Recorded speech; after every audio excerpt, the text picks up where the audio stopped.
अक्सर जब stock market में इन्वेस्ट करते हैं तो जो खास करके बिगनर्स होते हैं वो हमेशा इस चीज़ को लेके कंफ्यूज रहते हैं कि हमें लॉन्ग टर्म इन्वेस्टमेंट करनी चाहिए या short term.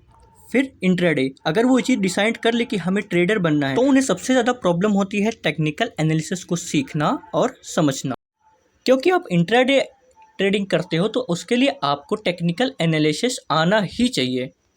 Hello everyone, welcome back to my channel stock market new concept के साथ टेक्निकल एनालिसिस के ऊपर हम बात करने वाले हैं इस कॉन्सेप्ट में कि आखिर ये होती क्या है, इसके डिसएडवांटेजेस एंड एडवांटेजेस क्या होती हैं। तो सबसे पहले बात करते हैं आखिर टेक्निकल एनालिसिस होता क्या है।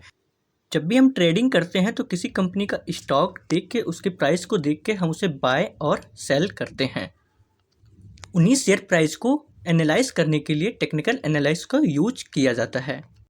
इसमें ट्रेडर फ्यूचर प्राइस को एनालाइज करने के लिए उसके पास्ट प्राइस को एनालाइज करता है कि प्राइस कहां से कहां तक मूव कर सकती है। टेक्निकल एनालिसिस करके हम ये पता लगा सकते हैं कि आगे फ्यूचर में स्टॉक का प्राइस कहां तक मूव कर सकता है। इवन टेक्निकल एनालिसिस यूज करने के लिए हम डिफरेंट तरह के टूल्स का एनालिसिस करते हैं जो हमें प्राइस मूवमेंट एनालाइज करने में हेल्प करता है, जैसे कि candle stick pattern, chart pattern, support and resistance, demand and supply psychology etcetera. ऐसे भी बहुत सारे, इन सभी को हम इंडिकेटर्स कहते हैं। वैसे देखा जाए तो स्टॉक मार्केट के प्राइस को फॉलो करना बहुत ही डिफ़िकल्ट काम है, इसलिए तो टेक्निकल एनालिसिस को लाया गया ताकि ये काम ट्रेडर्स के लिए ईजी हो जाए। वो अपनी एक्यूरेसी लगा के ये प्रिडिक्ट कर पाएँ कि प्राइजेस यहाँ से कितनी गिर सकती है और कितनी बढ़ सकती हैं। तो अब टेक्निकल एनालिसिस में भी कुछ प्रिंसिपल्स होते हैं जो ट्रेडर्स को याद रखने होते हैं। उसी बेसिस पे अपना ट्रेड एनालिसिस करना स्टार्ट करना होता है। इसमें 3 प्रिंसिपल्स है। कंपनी से रिलेटेड सारी इन्फॉर्मेशन उसकी स्टॉक प्राइस से पहले से ही रिफ्लेक्ट करती हो, मतलब कि सारे फंडामेंटल्स कंपनी के शेयर प्राइस में ऑलरेडी प्रेजेंट होते हैं।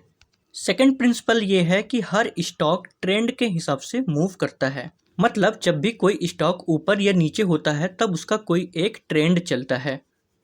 जैसे एक स्टॉक की प्राइस ऊपर की ओर जाता है तो उसे अपवर्ड ट्रेंड कहा जाता है, वैसे कोई स्टॉक डाउन साइड में जाता है तो उसे डाउनवर्ड ट्रेंड कहा जाता है, और ज़्यादा फ्लक्चुएट ना होकर के आसपास ही मूव करता है तो उसे साइडवेज ट्रेंड कहते हैं।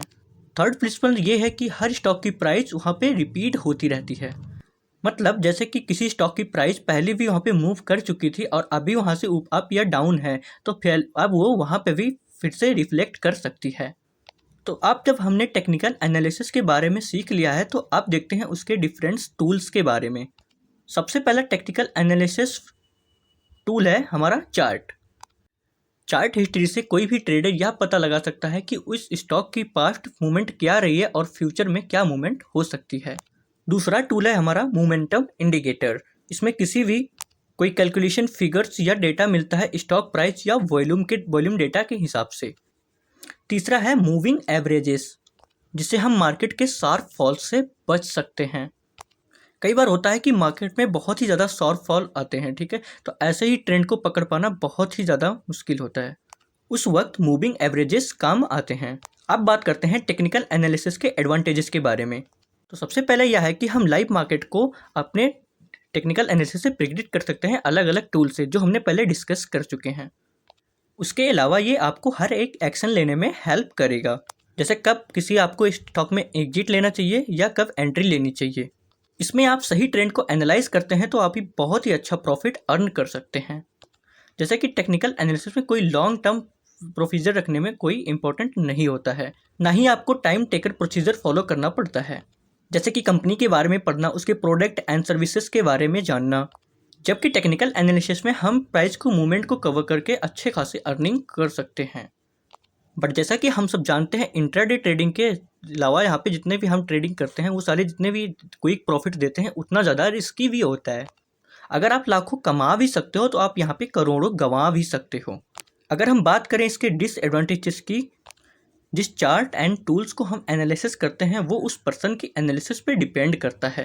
जैसे दो लोग अपनी एनालिसिस अलग अलग तरह से प्रेडिक्ट करें, अगर आपकी एनालिसिस सही नहीं रहती है तो ये आपको डुबा भी सकता है।